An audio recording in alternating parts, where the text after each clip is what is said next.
Okay, what we got going on here?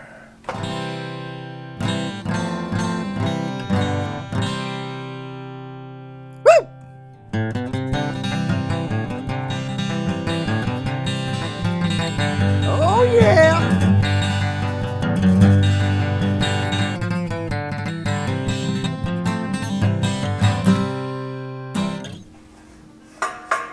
Oh, what a beautiful bike. The Road Logic is really the ultimate kind of classic road bike that I first started making when I was 15 years old, and it quickly evolved into a bike that you can sit all day on and race and train, and you could do everything on it. You'd have enough clearance so that you could do your the tires that you wanted to ride off-road. And that's what I did is that I took this bike and I took 50-year-old versions of this bike anywhere I wanted. It was the ultimate utility bike. The basic ingredients of any good bike to me is, does it have enough clearance? Does it have enough passive type elasticity and strength at the same time?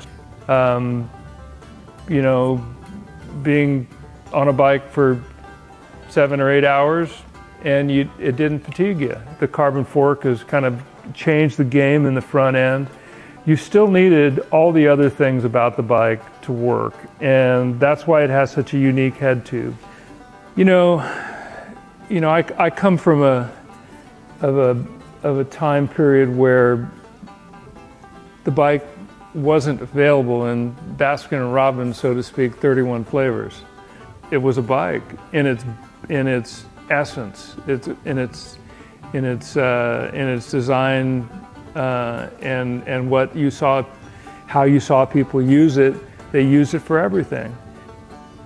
Not everyone felt like they could take this bike and the bike that I started out with and used and raced and made for myself and just go right off on dirt trails with it. I grew up with the idea that things are going to fail, and the idea of redundancy or making something so that it could still be ridden, and even if it does fail, is a big part of my background and thinking process. I would say the Road Logic is my personal favorite bike, and it's the bike that there's everything else flows from making a good road bike.